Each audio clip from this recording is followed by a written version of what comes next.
What's up, everyone? We're back with another Vodinh poker vlog. We are back at 52 Social Poker. We are going to be doing a 1-3 match to stack session like usual. Probably put in 4 hours today. They have a special deal going on through the month of November, 6 to 10, half off your seat rental. So it's only $6 an hour to play. Huge for all you players that want to get in for cheap, play for cheap. 52 Social is the place to play. Let's get into the session. Buy into the game for $1,000 and get $100 tip chips to help out the dealers, of course. This vlog is going to be a bit different, guys, so we want everyone's opinions on a lot of these hands. How much would you bet on the river? What would you do on the turn? Things like that. Just give us your opinions. I know I made mistakes in a lot of these hands. Just hindsight 2020. We definitely missed value in some of these hands, but I would love to hear everyone's opinions on sizings. Anyways, let's get into this first hand. We have fives in the small blind, 5 of clubs, 5 of hearts. The under the gun plus 1 limp. We make it $18 out of position, trying to just take it down pre-flop. The big blind and under the gun fold, and the +1 calls. We realized a lot later in the session that this guy's very limp call heavy, so he likes to limp early and then just call opens. Anyways, the flop comes 4 jack, 2 clubs and a diamond. I think we have the best of this board, so we continue for $20 into $42 pot. He decides to call. The turn brings the 7 of diamonds, now 2 flush draws on the board. I'm not sure what to do here. I think we can just pot control with the better hand, so we decide to check call in the spot. When we check it, he checks it back. The river comes a 5 of diamonds, so now we fill up. We don't want to check it back to him to where he can just check back when we have such a strong hand. If he has a jack, then we want to charge it. If he has the diamond draws, we want to get value from it. We decide to bet $55, and the +1 tanks for a while before making us fold. I think we play this one properly. If there's any other different sizing, I would love to hear it in the comments. But on to the next hand. I like to show these next 2 clips in the vlog just to show that there's no shortage of action when you come to Texas, especially at 52 Social Poker Club. My friend Sam opens to $15, seat 8 jams for around $70. Sam decides to call, thinking he's racing at best. The flop comes ace high, and that's all she wrote when Sam shows his pocket sixes and seat 8 shows some suited ace X hand. A few hands later, seat 8 also rejams to the seat 4's open of $20. Seat 4 elects to call, put it in there with him, and off to the races. Board comes 10 high with 3 clubs. Seat 4 shows king queen of diamonds, and seat 8 has ace king for ace high, taking it down. So come to Texas, let's gamble. This hand we have ace queen of clubs in the cutoff. The bunch straddle is on. The big blind and +1 limp. The low jack makes it $18, and the hijack calls. I think with such a strong hand, we can look to get stacks in to the shorter stacks. Low jack has about 152 effective. Hijack has about 120 effective. We decide to 3-bet to $55. The button and big blind +1 fold. The low jack calls and the hijack fold, so he goes heads up to a flop with him having 152 effective behind. 5, 8, 8, 2 clubs, and 1 diamond. So we have the nut flush draw. The low jack decides to check it. We're going to continue here, looking to get stacks in. We decide to bet $70 into the $147 pot, about 50%. With him having about 82 behind, we can look to jam on the turn. The low jack instead just goes all in. I think we have a snap call here with the 2 overs and the nut flush draw here. So we do in fact call the $82 more. The board rundown comes 10 of diamonds and 6 of hearts. Not what we were expecting, and the low jack shows pocket kings. If you guys disagree with my call on the flop or any sizings, please go ahead and tell me. I don't think I misplayed anything in this spot because the flop comes as good as you can get with no pair. So we look to get stacks in on the flop, hope to hit our draw. We obviously miss, and it is what it is. On to the next hand. In this next hand we're covering, we are in the small blind with Jack 10 of hearts. Really easy and favorable hand to play. Under the gun, hijack, button, all limp. We're not going to let them come in for cheap with such a suited, connected, strong hand. We make it $16. The big blind, under the gun, hijack, button, all call. So not what we were hoping for, but we go to a flop, which comes queen, 5, 8, club, spade, heart. basically rainbow, 5 ways. I decide to check on this board. We have a gutter ball, but there's no reason to bet 5 ways. So we check, big blind checks, under the gun checks. Hijack bets $30, the button folds. When it gets back to us, I think we have an easy call here to peel one more street to see if we turn equity.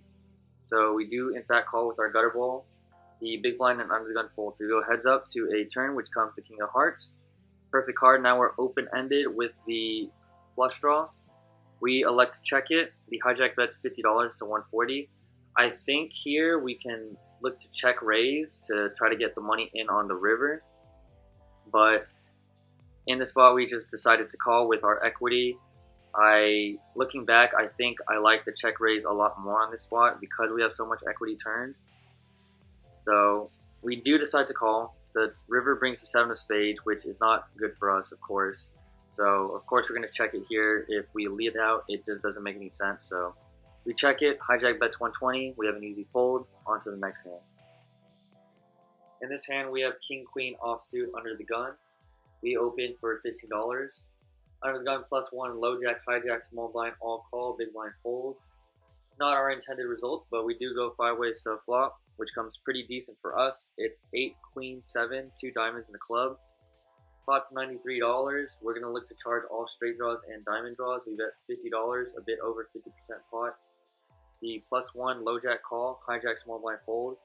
I'm basically going to put their ranges on straight draws and diamond draws at this point. More heavily favored towards diamond draws, if anything. The turn brings the 10 of hearts. Not too bad of a card. Only jack 9 and 9-6 gets there. There shouldn't be too many of those combos in the +1 and low jack's range pre-flop after I open to $15. If they have it, they have it. We decide to put in a bet of $80 into the $243 pot. If we get raised, then we have to think about a fold here. But the +1 and low jack both call, and I'm pretty sure they're looking to draw for their diamond now and get paid on the river. River comes a queen of spades. I like to go all in here, preventing them from getting away from checking back their missed draws or weaker queen X's. Maybe I decide to check call in this spot with such a strong hand because they might have missed draws and look to bluff on the river, but we don't want them to just check it back when we have trip queens and such a strong kicker. If they have a queen X, they're going to call us all the time. So we do go all in, and both of them fold their diamond draws. Before you guys rip me apart in the comments, I'm just going to say I definitely butchered this hand and we miss a lot of value. Anyways, we are in the big blind with ace-9 of diamonds. My friend under the gun opens up for $20. The +1, hijack, and low jack call. I think we're priced in with the suited ace-X hand in this spot, so we do elect to call. Flop comes pretty good for us. It's queen high with 2 diamonds. Pot's 101. We check it around to the low jack, who bets $40. Drawing to the nut flush, we're not going to be folding anytime soon, so we do make the call. The under the gun initial raiser also makes a call. So 3 ways to the turn, which comes the 7 of diamonds. So now we have the nut flush. Pot's 221. I elect to continue to trap in this spot and check the board. The under the gun checks as well. The low jack checks it back. I was hoping that the low jack would continue his bet at least one more street in this spot, but he does not in fact do so. Anyways, we go to a river of a blank card, brick. Can't remember what it was. It wasn't a diamond though, not a scare card. I elected to check in the spot, continuing the trap. I think I get too greedy with it, looking to check raise on the river.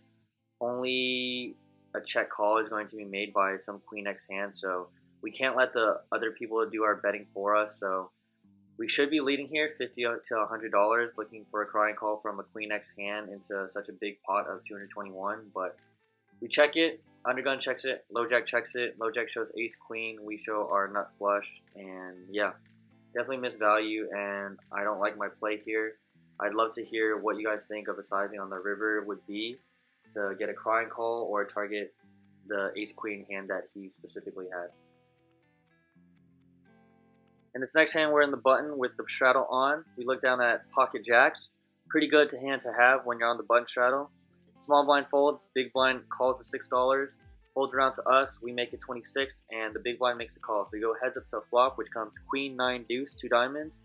Not too terrible of a flop for us.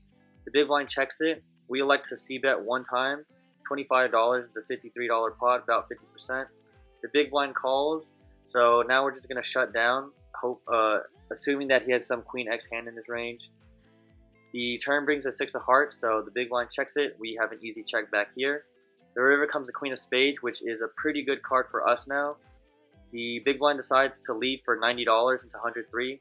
This is a pretty weird bet. Such a huge sizing can only scream that it's a blocker bet, a weird, highly valued blocker bet, or that he's just bluffing. So we make the easy snap call here, and the big blind shows us 9-8 offsuit. So we're happy to take it down. It's really hard for him to have some queen X in his range. So when he's betting $90 like that, he's really polarizing his range, where he either has a queen X or nothing at all. Turns out he had 9 X hand and he was going for value, but we take it down. We're happy to take it down, and on to the next hand. Last hand, there's not too much to really cover. We're in the button with queen 8 of diamonds. The under the gun opens for $25. I think we can defend here in position with the suited queen. So we do in fact defend. The small blind, big blind folds, so we go heads up to the flop, which comes pretty good for us. It's 2-6-9, all diamonds. Under the gun leads for $50. He is about 300 behind.